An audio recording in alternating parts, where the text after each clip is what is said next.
Amy, let me tell you about a magical place that is so exactly designed to be enclosed space, year-round fun for the whole family that I bet you already know what I'm going to say before I even say the name. Let's say it together on 3. 1, 2, 3. Great Wolf Lodge. You got it, Amy. My kids loved Great Wolf Lodge when we went. You probably already know that it has a huge indoor water park with a wave pool, lazy river, a bunch of massive water slides. But then your pack can hit the other attractions because wait, there's more. Great Wolf Lodge has adventure-packed attractions like Magi Quest, a live-action game kids can play throughout the lodge, plus the Northern Lights Arcade. Spent some quality time there, so your kid who loves the lazy river and your kid who loves fantasy games will both have a great time. Great Wolf Lodge also offers great dining options and complimentary daily events like nightly dance parties, all under one roof. Unpack the car once and you're settled in to have fun. And with 22 lodges across the country, you're always a short drive away from adventure. We've both had such great times at Great Wolf Lodge, so bring your pack together at a lodge near you. Learn more at greatwolf.com and strengthen the pack. I'm like a never nude, but for my feet. What fresh hell? Laughing in the face of motherhood. I never knew this was something that you could have a second point of view about. With Margaret Abels and Amy Wilson. There is no acceptable use of the phrase a nacho. A podcast that solves today's parenting dilemmas so you don't have to. Did your spouse just get here, like from another planet? Hey, everybody. Welcome to What Fresh Hell, Laughing in the Face of Motherhood. This is Amy. And this is Margaret. And today we are taking a suggestion for an entire topic from our Facebook group, Amy. Oh my gosh, imagine that. Our Facebook group, you should know by now, is at facebook.com/groups/whatfreshhellcast. It is a hilarious community of moms and a smattering of dads who are having hilarious conversations, and it's awesome. And Jacqueline recently posted, I had a fun idea. Let's talk about the not necessary but consistent family debates in our households. They don't really matter, but somehow they always come up. For example, my husband and I were at dinner, and our debate each time is it good manners or not to pre-stack the dishes at the end of the meal for the server to pick up? Or do you leave them alone and let them take them and stack them however they wish? Amy, the correct answer is? I feel like I need to know what kind of restaurant. Like, are you at Five Guys or are you at, Le Bonger? Like, if you're at Le Bonger, do not stack the plates. They will be offended. Yeah. The Boulanger, I think. Madame, at Le Bonger, we do not stack the plates. Please leave Le Bonger immediately. You are an offensive beast. If it's like Panera, I guess Panera is self-bussing. I'm going to say if you spent under $15 a person for your meal, you can stack the plates. Otherwise, no. I'm not a fan. I was a server, as you know, for a long time. I've waited a lot of tables in my day. I've got family in the restaurant business. I'm not a fan of plate stacking. And I just find there are many problems with plate stacking, Amy. I don't want to do a whole episode on this, but I'm going to try to be brief. I find that certain people start to stack the plates while I'm still eating. And that is, to me, like horror. Can't stand it. Like, what are you doing stacking your plates while I'm still enjoying my meal? No, yeah. And in general, it's a lot of clanging. It's a lot of banging. Now, I will say, so Mackenzie says she always thought it was nice to stack the plates. Now we've opened a can of worms. Bethany, who's a former server as well, we do it to make it easier on them. She's a plate stacker. But then Steph, I think this is getting to your Le Bonger point.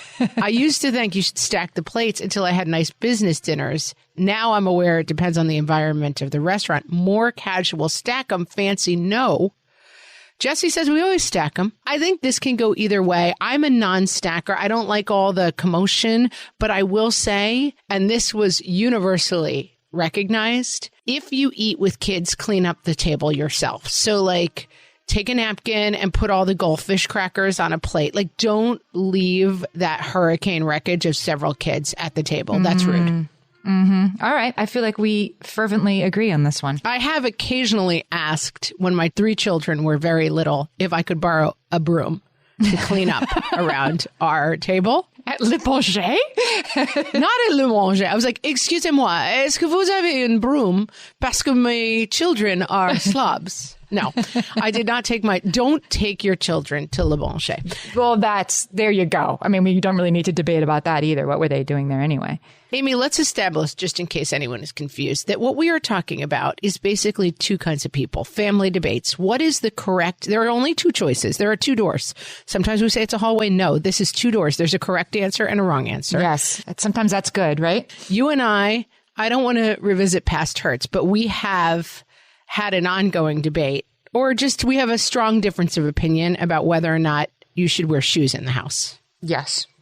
You're a non-shoe in the house person, and I'm a please don't make me take off my shoes person. Yeah. Can talk more about why you really want your shoes. If you have socks on also, what's the big deal? I never have bare feet. I'm like a never nude, but for my feet. And it's funny because I have a child. Yes. But socks is still bare feet? Yes. Okay, see? I want to roll the debate back to that. Does socks mean bare feet? Yes, it does. Slippers are fine. So like if I had to come to your house more often than I did, I would start bringing slippers because I don't like the sensation of walking around in socks. I need shoes. And it's funny because I have a child who has this same thing. So it's clearly there's a genetic component. Like he will not come out of his room without shoes on. He always has shoes on. He, like myself, the shoes only leave your feet when you lift your feet to put them into bed. This is my dad, too. Like when growing up, my family of origin, like you came downstairs to breakfast without something on your feet, quote unquote, and socks were not going to cut it. Why didn't you learn your dad's genius lesson? Like, what is wrong with, why did you go so far astray from your wonderful father's words? I live in a city of 7 to 8 million people. Then the streets are filthy. So in New York City, it's just what's done. You go over to somebody's apartment and everybody, you don't even talk about it. You just take your shoes off. Although if like you went over for dinner and you have on like a dress and high heels and like, then you kind of leave it on, you gotta zhuzh. There's a little bit of a dance there. Yeah. Yeah, I don't know. I don't know. I understand this is something that people have different opinions about, but the people who have different opinions than me are wrong. I don't know. I don't want to take my shoes off. We've done this already. We're not going to go back down this. We're going to agree to disagree. We're going to agree to disagree. Okay, let's talk about another heated debate. So this is a thread from the podcast that you can find. We'll put it in the show notes to see all the different takes on these topics. People have strong opinions. Amy, answer the following question. Are the dishes fully washed before they go in the dishwasher? I'm going to annoy you by being like, I'm going to have answers to this. No, it's two doors. No, they do not get fully washed. They might get, don't even have to wash them, actually. It's to sanitize. It should be called a dish sanitizer. It is not a dishwasher. And this is a debate I have had with many people in my home, visitors to my home. I realize this is something people do, but once you put one load of disgusting food things in the dishwashers are in forever. You might as well throw it away. Dishwasher, it's not a dishwasher, it's a sanitizer. I'm here to tell you that that's not true. They smell horrible it's so gross.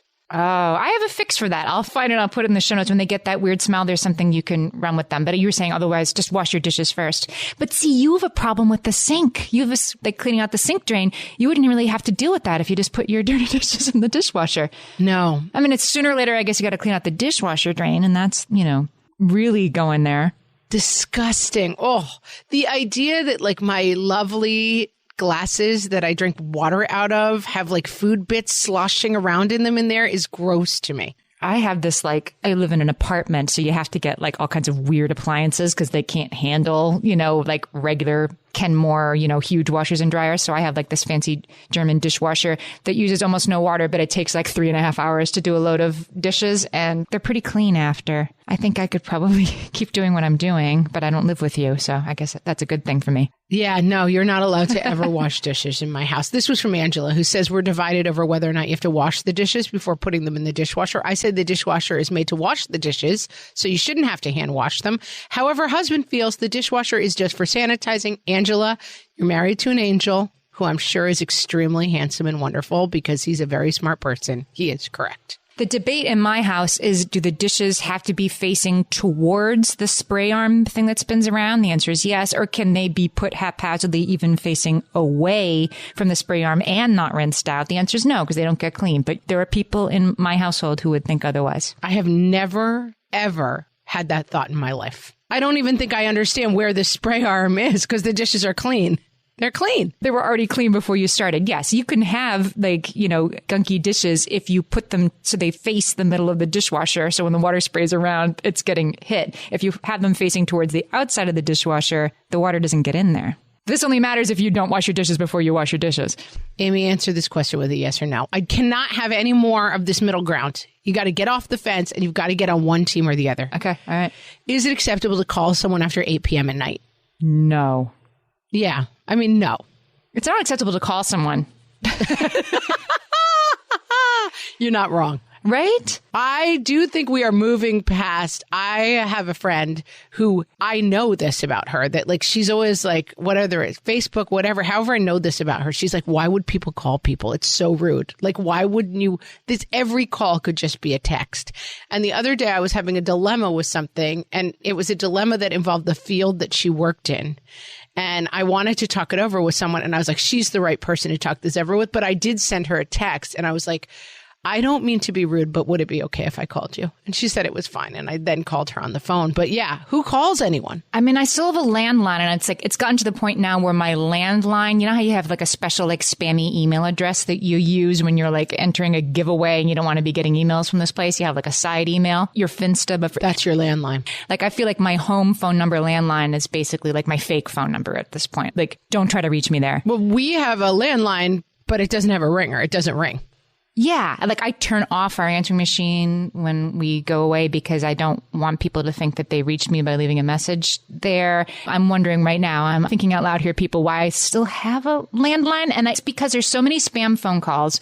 And like, the good people at AT&T should have gotten involved a lot sooner on there not being telemarketers, because now it makes people not want to have landlines anymore.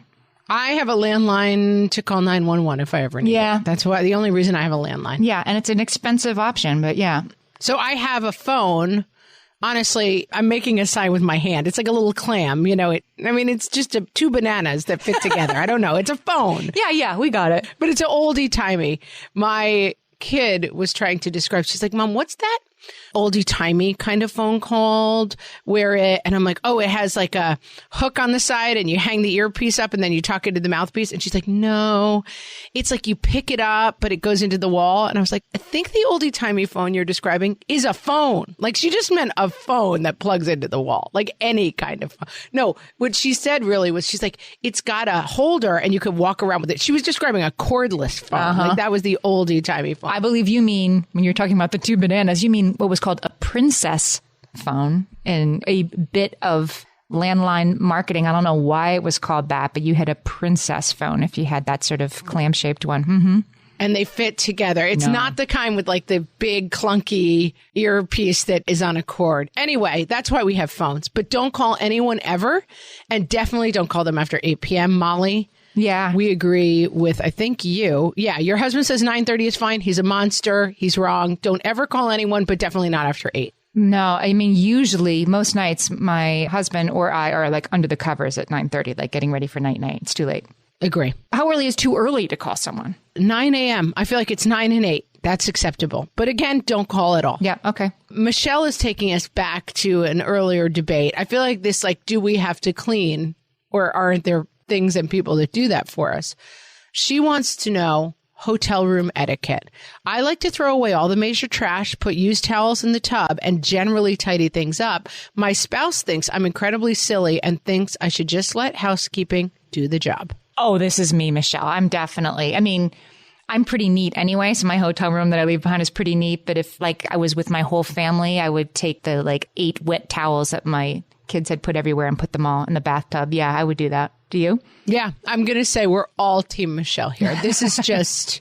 Don't debate about this. No. And if you don't, please leave a big tip if you leave a big mess. We once had I'm not going to go into it because people were so thankful for us on the Mom Rock Bottom episode for not going into the vomiting and pooping too much. They really appreciated it. But I will say that we once had a stomach flu going on while we were in a family hotel room. And like, I cleaned up and then I left a huge tip. Like, It's no one's job to clean up your wet towels off the floor. Come on. I mean, I guess it is someone's job, but like, make it a little easier for them. You're a human being. Come on. I mean, kind of, but let's do Reese's or Reese's. The pieces. People say Reese's Pieces. Do people do that?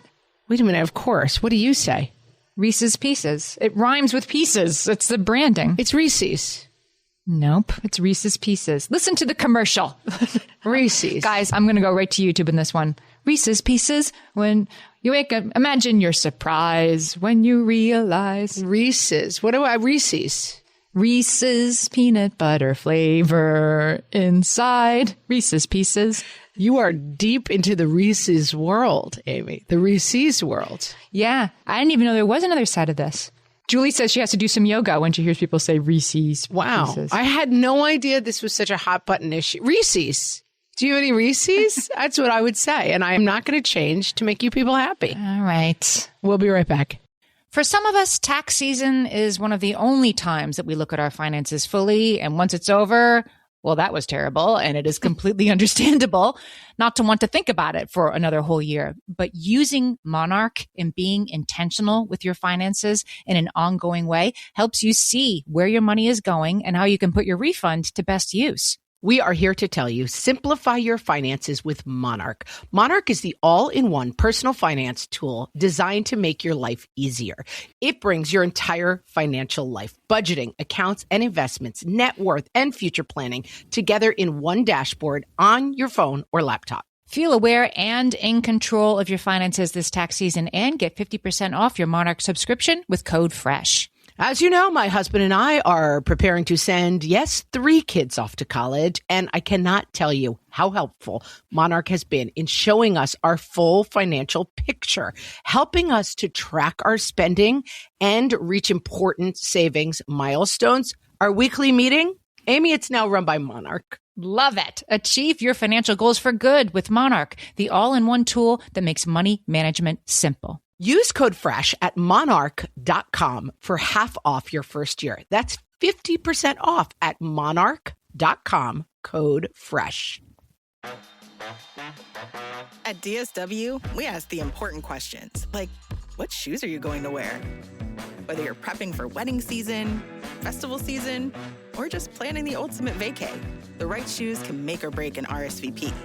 So own the moment. You've got big plans, and we've got just the shoes. At the perfect price, of course. Get ready to get ready with Designer Shoe Warehouse. Head to your DSW store or dsw.com today and let us surprise you. Oh, this is one I feel strongly about, guys. Does the washer door need to stay open between loads? I should be more specific. What does that even mean? I have a front loader washer. Like a top loader is fine. You can keep it down. But the front loader washers, if you keep that door locked, because it's like super double locked because it's a front loader, the water would come out. So it has an incredible seal.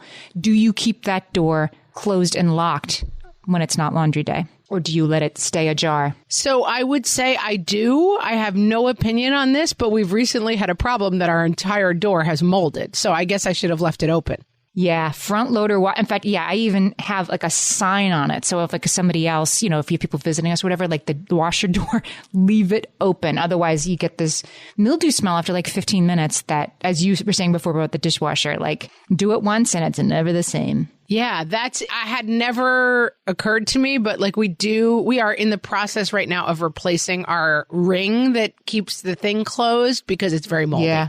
Leave it open. So I guess I should have left it open, but that's one of those things. Like, it's also hilarious how I was thinking we bought a house and the guy came to show us the house. And for whatever reason, he was like, this door always stays open because otherwise, like, something dreadful happens, like the water backs up or whatever it was.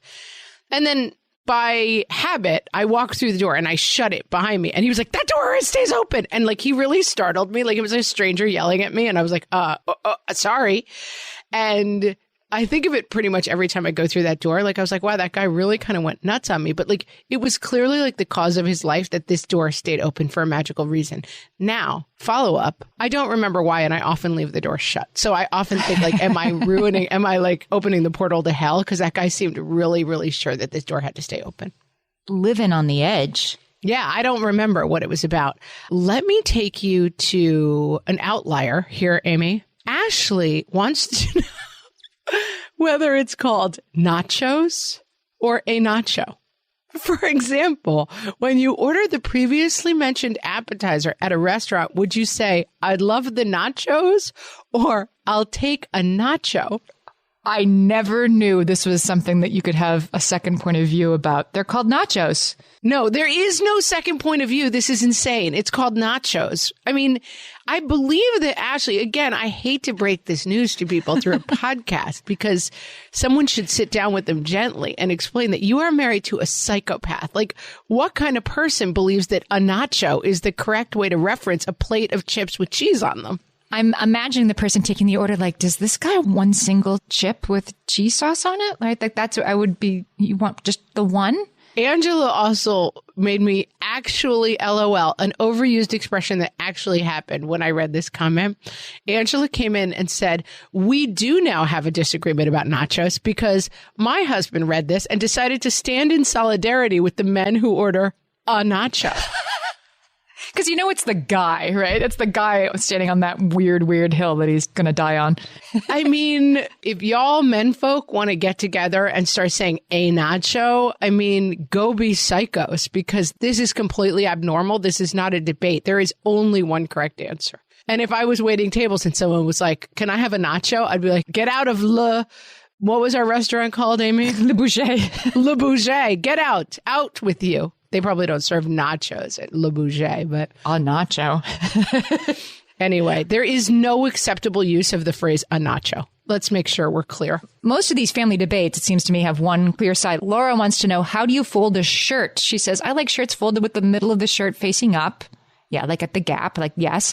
And her husband likes when the shirt is folded in half, shoulder to shoulder. I couldn't even picture what this was. The way I fold a shirt is that I hold it up, I fold the arm parts inward, and then I fold it in half. Back, yeah. That's how people fold shirts. That's right. That's the normal way. That's the right way to fold a shirt. So again, we have a psychopath on the loose in society who is, for some reason, putting the shoulders of shirts together and then folding them in half. Yeah, you don't have to debate about that, Laura.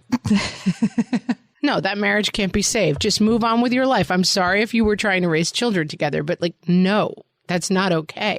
This is something worth arguing about. Does chocolate go with mint?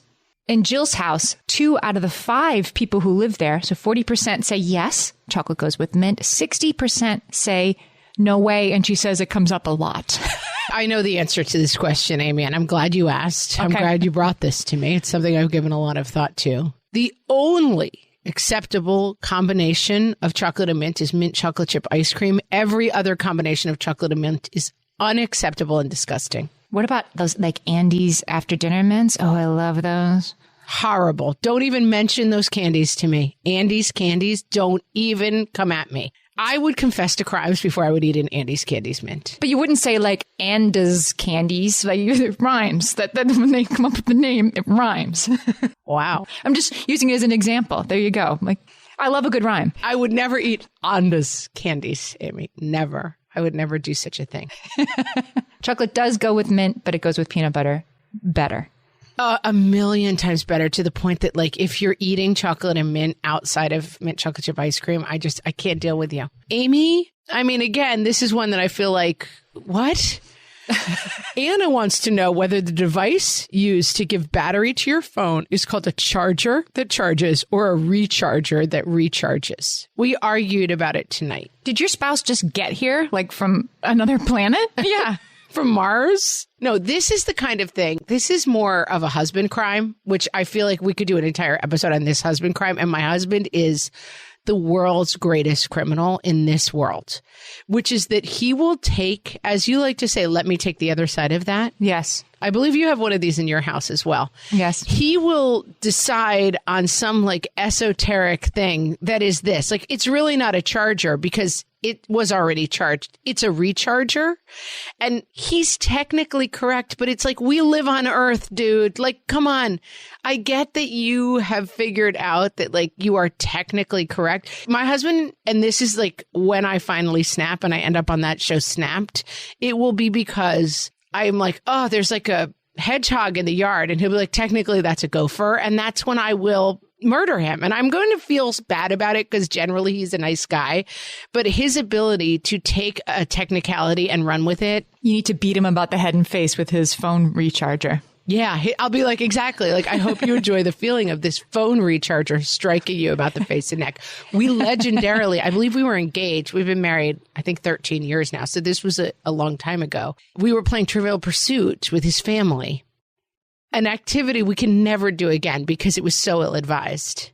Because he knows everything? And does he know the answers to everything already? The final clue that gave us the win was name the crystallized salt that gives flavor to certain foods. And I was like, the answer is MSG. And he's like, no. MSG is not a crystallized salt. It's actually, and like he had a whole thing about, he's a nerd, basically, is the word I'm looking for. So he had a whole thing about how it's not technically a crystallized salt. So that was not technically the correct answer. And I mean, we went to bed not speaking, and like occasionally he will still bring it up. Like he's that guy who's like the recharger thing. Anna, you have my sympathies. It's clearly a charger. I get it, but run away. But this is where the me thing comes in. I need to know, what did the back of the Trivial Pursuit card say? Was the answer MSG? Of course it said MSG. That was the correct answer. But like, I believe I had to physically restrain him from writing an email to the company that produces Trivial Pursuit. Like I was like, it's time to let this go. Dear sirs, I believe I have a bone to pick with you on the topic of crystallized salt products. And whatever. He's a wonderful person in many ways, but his tragic flaw that keeps him humble is that he likes to get into that. What is it called? He likes to take the other side. This is one I really would like to know the answer to, because I'm often not sure. I'm sure I know it, so lay it on me. Cindy's family debates about how the sheets go. Does the top sheet go pretty side up, and then when you fold it down, it's backwards? Or do you put it down backwards so when you fold it down, you see a little strip of pretty? I have a very strong opinion about this. But I will admit that I have now debated this with my spouse and others. I believe it is the only example where I feel like this could go either way, and either way is acceptable. Yes. But I believe strongly that the pretty side goes up, and then you fold down to reveal a small strip of the underside of the sheet. I am changing my mind as I think about it, because I make beds this way. Then I was like, okay, but then when you get out of bed and, your unmade bed, I mean, we can have opinions about unmade beds, but then it's like pattern to pattern. I see just like the pretty dots. Like, I think I'm changing my mind as I'm thinking about this, but I don't have a strong opinion. I agree with you. I can understand the argument that you put the underside up, and then because the first thing you see when you pull the covers down is the pretty reveal of the right side of the sheet. I will allow this to go either way. I do believe it is the only issue today that we discussed that I will come out as either way is acceptable. Although I have over time just moved to like white sheets, white towels. Like, don't bother with the patterns, and then it doesn't matter. Keep it simple, stupid. Yeah. I went to white socks, but I like a pretty sheet. I like a jolly sheet. A patterned sheet. I don't have a lot going on in my life. I like a little jolly sheet. That little hit of joy. Amy, here's one from my own personal archive. Now, you live in New York City, but imagine in a house, if you had a house. Is the garage an extra room in your house used for activities and massive amounts of storage, or is it the place where the cars go? It's the former. My in-laws' garage is filled with, nice rugs that don't fit our new living room, but it's too nice to throw away, like in Christmas decorations. Like, that's what the garage turns into. And also the car, if you can be very, Chinese puzzle about it and fit everything. Yeah. So we have come out after lots of different efforts at my house that we have a 2-car garage and only one car goes in it, and the other side is storage. Single bay for storage, single bay for car storage. Yeah. And we try, I would say twice a year, we knock it all down and we get rid of a lot of stuff. My dad recently moved and we ended up with a lot of his furniture and all the photo book, so we ended up with a ton of storage stuff, and it's on my spring cleaning list. The one thing is I do like to get into a warmer car, that I don't like to go out and get into that like dead cold car that's outside. We've made a happy piece. One car in, and then the spare. Well, now that we're both at home all the time, it's like we don't really even need 2 cars. Yeah. That's a larger debate. But I would say garage storage generally.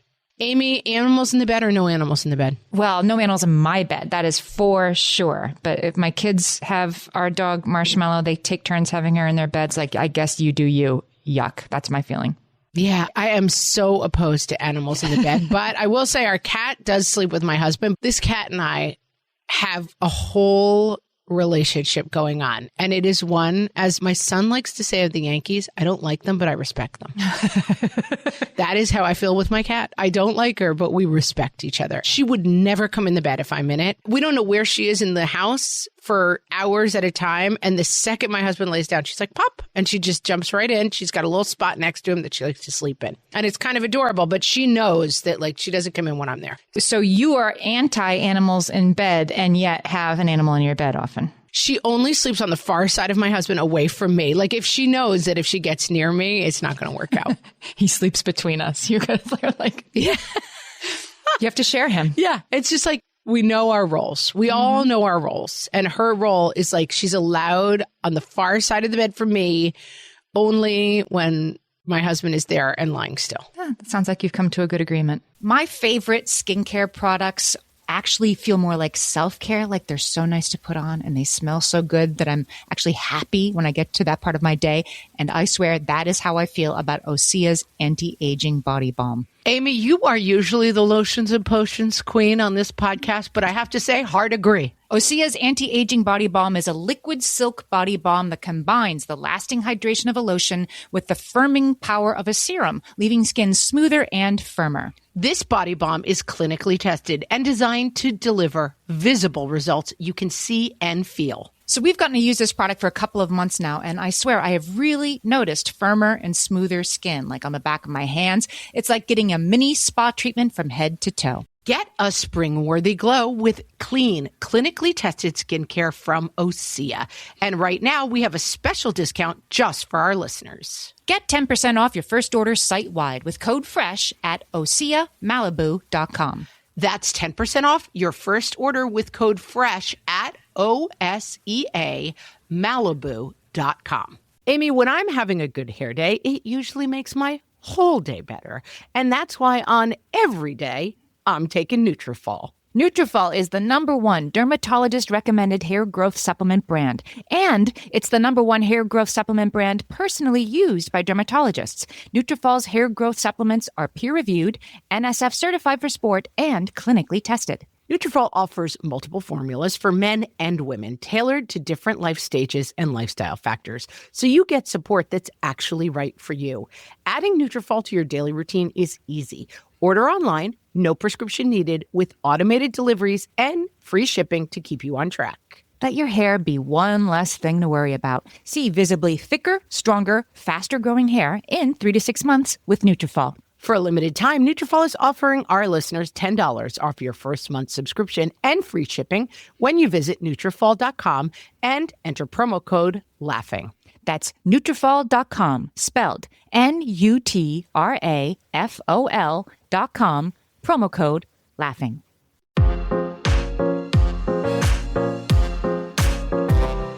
And now, the kinds of moms you'll meet on social media. From the What Fresh Hell podcast. The cheerleader. You are killing it, Mama. Don't let anyone tell you you are not killing it. Who hasn't forgotten to pick a kid up from school? So it was 3 times in a week? You know what I say? You're doing it, and we love to see it. The one who doesn't seem to know about Google. Can someone tell me when daylight savings time ends? The it all goes by so fast, Mom. Your baby threw up in every room in your house while you had a yeast infection and your husband was away on a month-long work trip, you say? Well, I say, cherish these moments, Mama. They fly by so fast, and you'll miss them when they're gone. The delete if not allowed, Mom. I know the rules say I can't post pics of my kids' faces or stuff about politics or stuff about my business, but here's a picture of my kid holding an advertisement for my business, which is deeply and controversially political. Please delete if not allowed. The reluctant husband basher. So my sweet, darling husband, who is God's ultimate gift to manhood, I just adore him, but I keep fantasizing about feeding him into a wood chipper when he chews or breathes. The lurker. I am sitting here very quietly, never speaking, and judging you all. This has been the kinds of moms you'll meet on social media. From the What Fresh Hell podcast.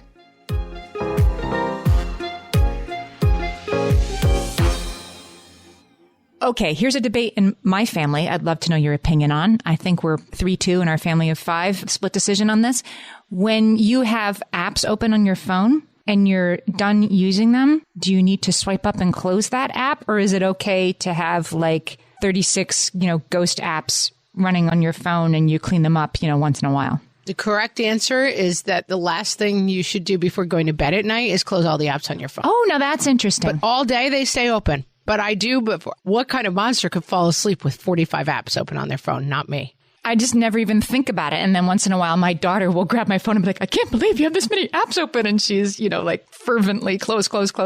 And then my teenager, he said, I close it as soon as I'm done using it. No, I don't even know how to do that. I don't even know how to do that. I have to click on the thing on the bottom and then swipe up 30 apps or whatever I've used during the day. But that's part of my bedtime ritual is shutting my apps. That's your bedtime. That's your shutdown ritual, huh? Close the apps. Close your eyes. Yeah. I'm and good night you and good night Twitter and good night Postmates. And I just go through them all. Good night email. Everyone. Good night calculator. I don't know why I used you, but good night. Barometric pressure calculator. Yeah, I like to get it all clean. All right, I'm going to try that. Amy, here's Olivia. I like this one. It's not a choice. It's a multiple choice, but I like this. Okay. I don't know if this qualifies as a debate, but my husband and I are constantly in disagreement over which winter month is the most horrible. Husband is team January. I am team February, 1,000,000%.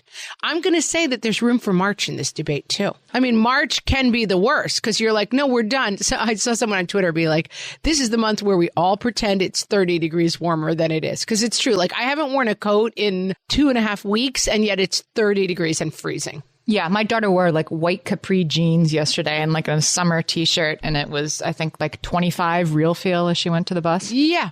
Yeah, that's how we roll on the East Coast. It's no, it's over. I would have said January is the worst because it's right in the middle and you have so far to go. But now, after we talked about that third quarter phenomenon last week, I think maybe February or maybe March. I don't know. It's all bad. February is definitely the worst in my book. Yeah. As you know, we have a whole philosophy that you're not allowed to decide anything in February because February is the worst.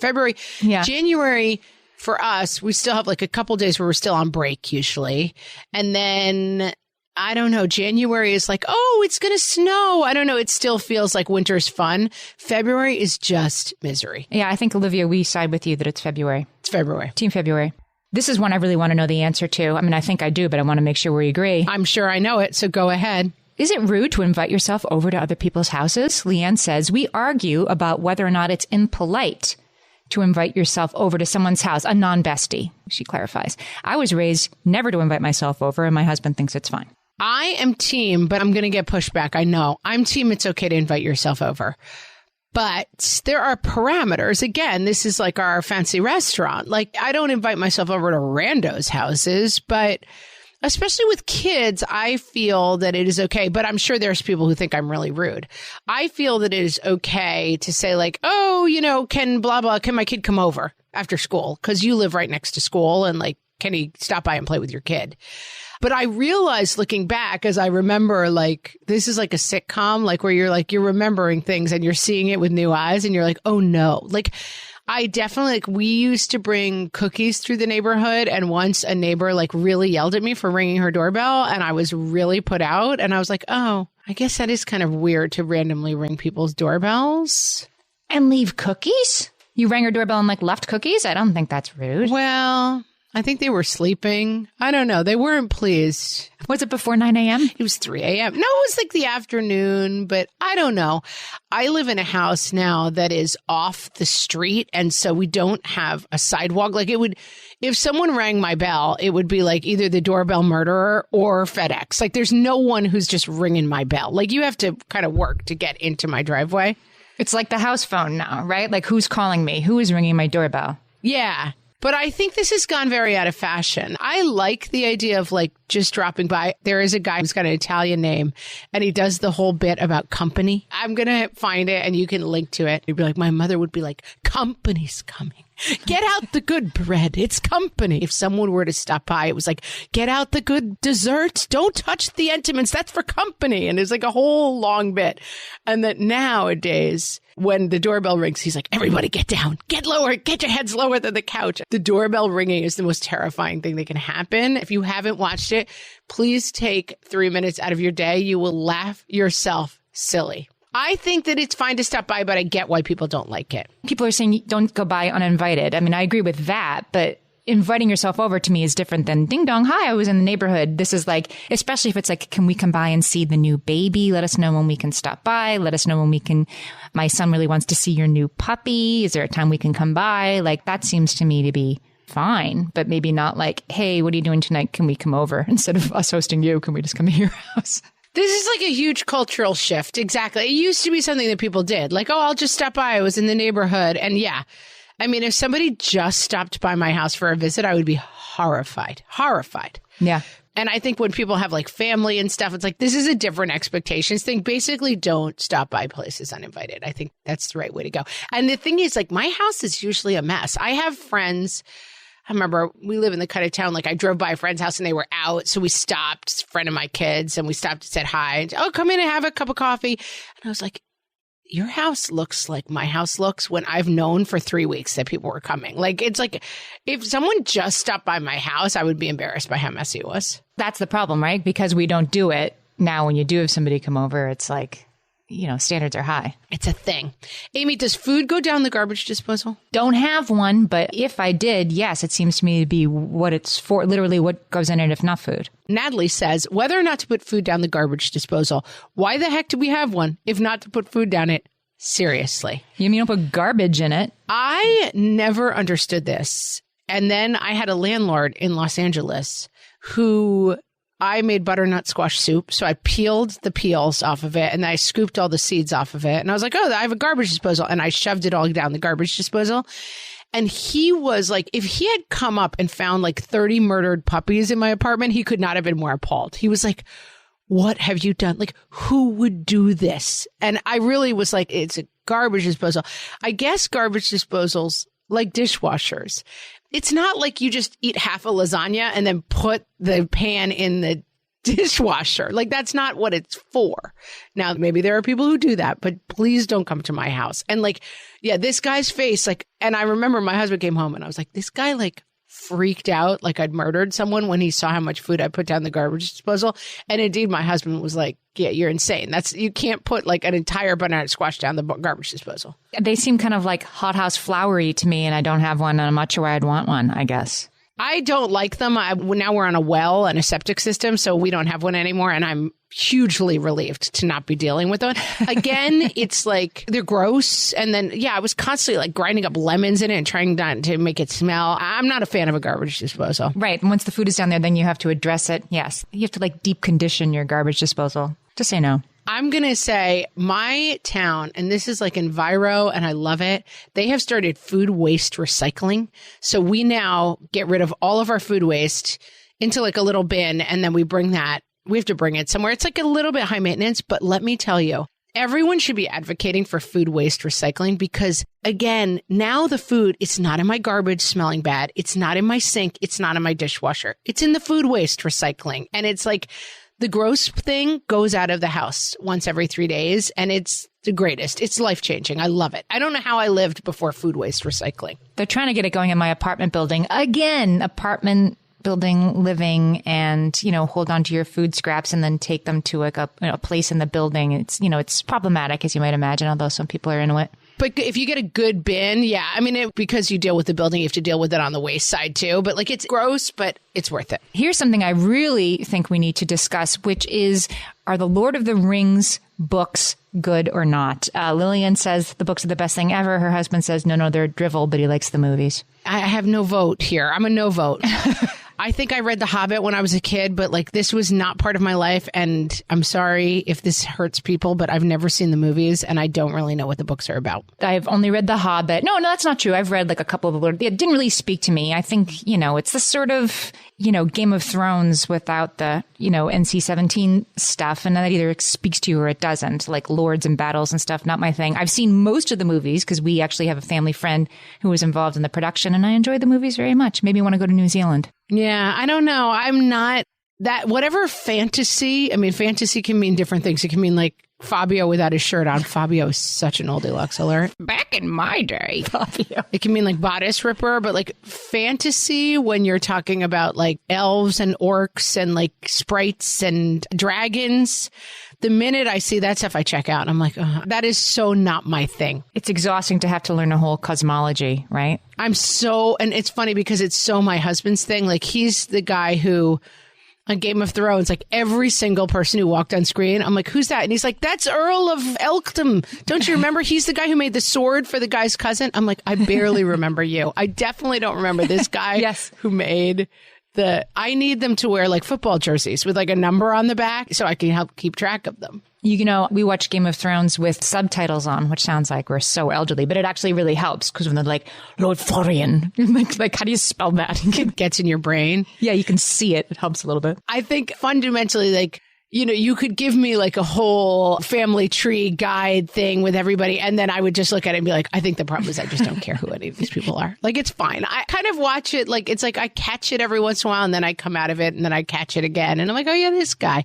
But I only care about like 6 of the characters out of 300, so it's not the most enjoyable for me. Let's bring it home with Angela asking this important question. When do you use a fork or a spoon for various meals? She says, cup of noodle, that you should use a fork. Well, I'm sorry, Angela, but you're insane. I apologize in advance. What? But what? Ding.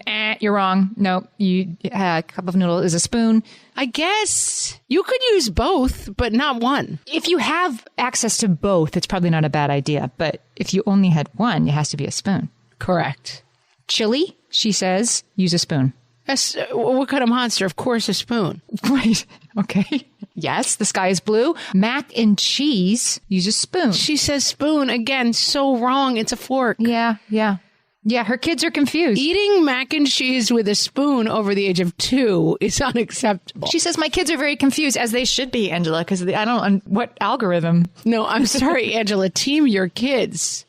I believe, someone should check on those children. You're eating cup of noodle with a fork. My God, Angela, what has gone so wrong in your life? I hope you've learned something today, Angela, if you're listening. I hope so, too. I mean, my husband and I, and one way to solve a lot of these problems, my husband and I have extremely different opinions about what should be eaten in a bowl or a flat plate. Oh, yes. Mm-hmm. And I've just decided to let it go. Like, he likes to eat Chinese food in a bowl. I like to eat it on a flat plate. I like to eat spaghetti on only in a bowl. Any kind of pasta goes in a bowl, but he likes it on a flat plate. And I'm just like, if you want to chase noodles around with a fork on a flat plate, that is your problem. You need those like big bowls with the wide sides. I know what I'm getting you for your birthday, like this sort of like bowl plate-ish thing. Oh, no, I have those. There's like a pasta bowl. I have them. But then it's a whole other, there are certain ones I like in a tiny bowl. I have a lot of feelings about containers and what should go in them. We'll talk about those. We'll have a containers episode. That'll be a whole separate podcast, guys, because I hope you've all learned a lot today. And I hope some of you have changed your ways. And I hope some of you will sit down with your husbands tonight and have some really hard talks. Yeah. About never using the phrase a nacho again. A nacho. Just to name a few. Friends, you can check out everything about this episode in our Facebook group. And do us a favor, guys. If you have not reviewed this podcast, please do. That is the easiest way for new listeners to find us. And new listeners are what helps our podcast grow and go. You can swipe or tap wherever you're listening right now and give us a couple of stars. We'd love it. Love it. Smash that like button. Smash that subscribe button. Thanks for listening, guys. We'll talk to you next time. So long.